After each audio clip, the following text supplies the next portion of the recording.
नमस्कार, AB star news देख रहे हैं आप और देश लाइव में मैं हूं आपके साथ सोहन सिंह।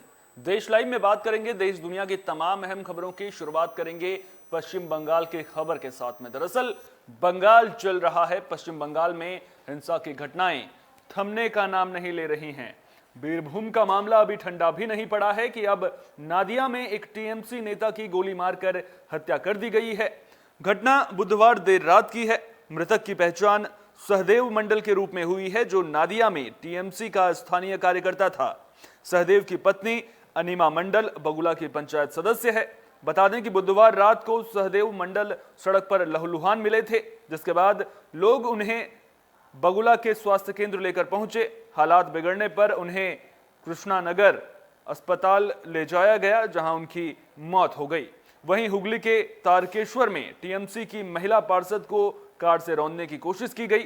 महिला पार्षद रूपा सरकार को गंभीर हालत में अस्पताल में भर्ती किया गया। पश्चिम बंगाल में विधानसभा चुनाव से पहले हिंसा की आग भड़की थी, जो चुनाव के बाद भी देखने को मिली थी। पिछले महीने नगर निकाय के चुनाव हुए थे। इसके बाद से लगातार राजनीतिक हिंसा की घटनाएं सामने आ रही हैं। बीरभूम में भी हिंसा की शुरुआत टीएमसी के एक पंचायत नेता की हत्या से ही हुई थी। रामपुर हाट में भादु शेख की हत्या कर दी गई थी। इसके बाद पूरे जिले में हिंसा की आग भड़क गई थी। इस हिंसा में 10 लोगों को जिंदा जला दिया गया था। इनके घरों को आग लगा दी गई थी। इस दौरान बड़ी संख्या में लोग घायल भी हुए थे। आशंका जताई जा रही है कि बीरभूम के रामपुर हाट जैसे हिंसा कहीं नादिया में ना हो जाए। बीरभूम हिंसा मामले की बात करें तो मामले में कोलकाता हाईकोर्ट ने खुद संज्ञान भी लिया है। बुधवार को मामले की सुनवाई भी हुई। वहीं सीएम ममता बनर्जी ने इस हिंसा को लेकर घिरने पर यूपी, राजस्थान और मध्य प्रदेश जैसे राज्यों में भी ऐसी हिंसा होने की बात कही है। बंगाल सरकार ने बीरभूम हिंसा की जांच के लिए एसआईटी का गठन किया है, जिसके प्रमुख एडीजी सीआईडी ज्ञानवंत सिंह बनाए गए हैं। अब तक बीरभूम हिंसा मामले में 22 लोगों को गिरफ्तार किया जा चुका है।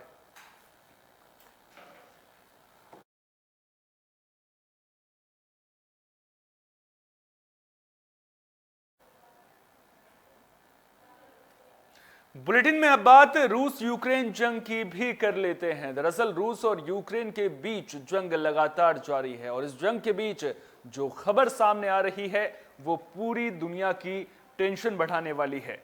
दरअसल अगर रूस यूक्रेन के खिलाफ परमाणु हथियारों का इस्तेमाल करता है तो फिर अमेरिका ने भी युद्ध में उतरने की अपनी योजना बना ली है।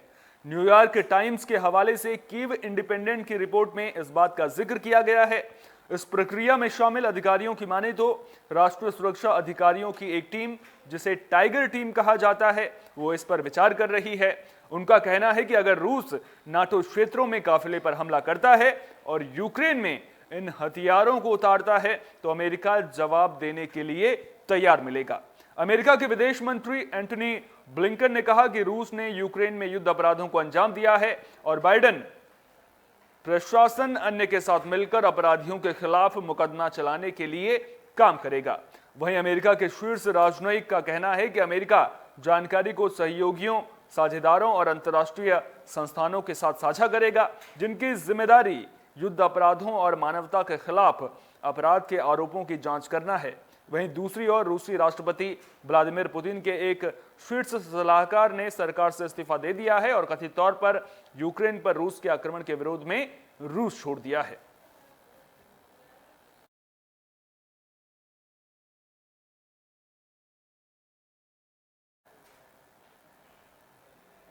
अब बात पड़ोसी मुल्क पाकिस्तान की भी कर लेते हैं। दरअसल पाकिस्तान में इस्लामिक सहयोग संगठन यानी कि ओआईसी की बैठक में एक बार फिर से कश्मीर का राग अलापा गया है। चीन के विदेश मंत्री वांग यी ने भी कश्मीर मसले पर बयान दिया है, जिस पर भारतीय विदेश मंत्रालय ने कड़ी नाराजगी जताई है। विदेश मंत्रालय के प्रवक्ता अरिंदम बागची ने चीन के विदेश मंत्री वांग यी के जम्मू कश्मीर पर दिए बयान को गैर जरूरी बताया और इस बयान को खारिज कर दिया। उन्होंने कहा कि चीन समेत किसी भी देश को कश्मीर मसले पर टिप्पणी करने का कोई अधिकार नहीं है। जम्मू कश्मीर पूरी तरह से भारत का आंतरिक मसला है। बागची ने यह भी कहा कि चीनी विदेश मंत्री वांग यी को यह ध्यान देना चाहिए कि भारत उनके आंतरिक मसलों पर सार्वजनिक बयानबाजी नहीं करता है। बता दें कि इस्लामिक सहयोग संगठन यानी ओआईसी की बैठक में चीनी विदेश मंत्री वांग यी ने कहा था कि कश्मीर मुद्दे पर हमने एक बार फिर कई इस्लामी देशों की बात सुनी। चीन भी यही उम्मीद साझा करता है। गौर करने वाली बात यह है कि वांग यी ने अपने संबोधन में फिलिस्तीन पर भी बात की, लेकिन चीन में उइगर मुस्लिमों के उत्पीड़न के मुद्दे का जिक्र करने से भी परहेज किया। ऐसा नहीं है कि चीन की ओर से ऐसी हरकत पहली बार की गई है। चीन पहले भी पाकिस्तान के समर्थन में बयानबाजी करता रहा है। अगस्त 2019 में जब भारत सरकार ने अनुच्छेद 370 को निरस्त कर दिया था, तब भी चीन ने कहा था कि वो कश्मीर की मौजूदा स्थिति के बारे में गंभीर रूप से चिंतित है। इसके साथ ही चीन ने लद्दाख को एक अलग केंद्र शासित प्रदेश बनाने के भारत के कदम का भी विरोध किया था और अब ओआईसी की बैठक में चीन के विदेश मंत्री ने कश्मीर राग अलापा है, जिसके बाद भारत की ओर से इस पर नाराजगी जाहिर की गई है।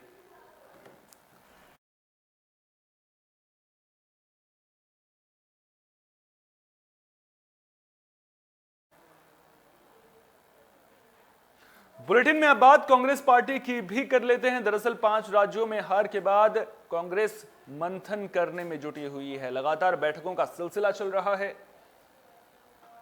इस बीच कांग्रेस ने संगठन के चुनाव समेत कई मुद्दों पर चर्चा के लिए शनिवार को बैठक बुलाई है, जिसमें पार्टी के महासचिव और प्रभारी हिस्सा लेंगे। बैठक की अध्यक्षता संगठन के महासचिव केसी वेणुगोपाल करेंगे। इस बैठक का मुख्य एजेंडा विशेष सदस्यता अभियान, संगठनात्मक चुनाव और आंदोलन कार्यक्रमों की प्लानिंग करना है। दरअसल कांग्रेस पार्टी ने लगातार जब से हार हुई है तब से लगातार बैठकों का सिलसिला चल रहा है। कांग्रेस पार्टी के G23 नेता पार्टी में संगठनात्मक चुनाव समेत आंतरिक सुधारों पर जोर देते रहे हैं। कांग्रेस नेता सोनिया गांधी ने मंगलवार को नई दिल्ली में अपने आवास पर G23 नेताओं आनंद शर्मा, मनीष तिवारी और विवेक तनखा से मुलाकात भी की थी।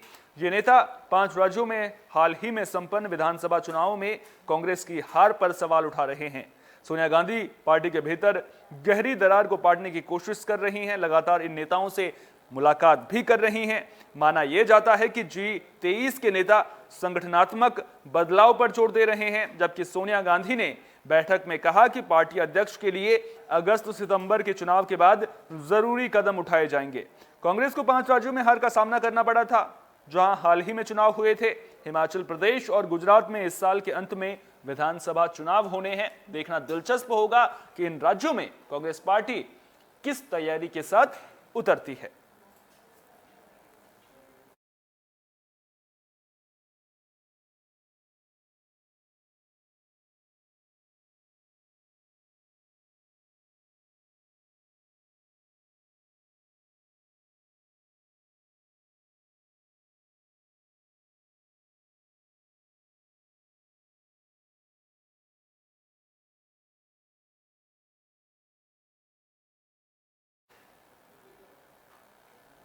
बुलेटिन के आखिर में बात कोरोना की भी कर लेते हैं। दरअसल कोरोना के मामलों में एक बार फिर से इजाफा देखने को मिल रहा है, जिसके लेकर के अब जो है सावधानी बरतनी बेहद जरूरी है।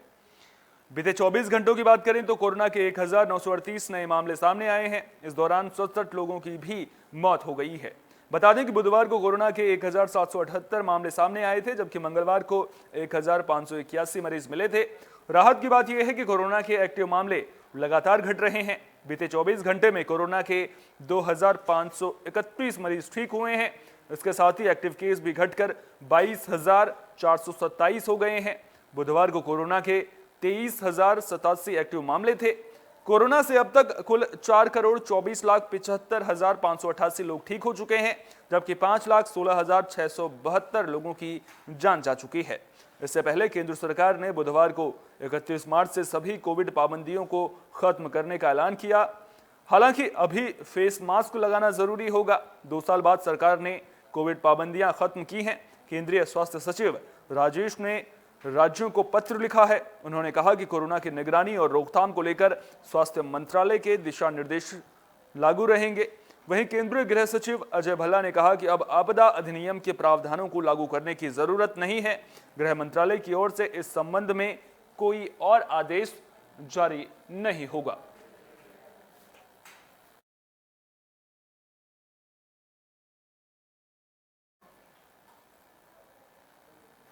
देश लाइव में फिलहाल के लिए इतना ही। अपना बहुत बहुत ख्याल रखिए और देश और दुनिया की तमाम अहम खबरों के लिए देखते रहिए AB स्टार न्यूज, क्योंकि यहाँ पर खबरों का सिलसिला कभी नहीं थमता।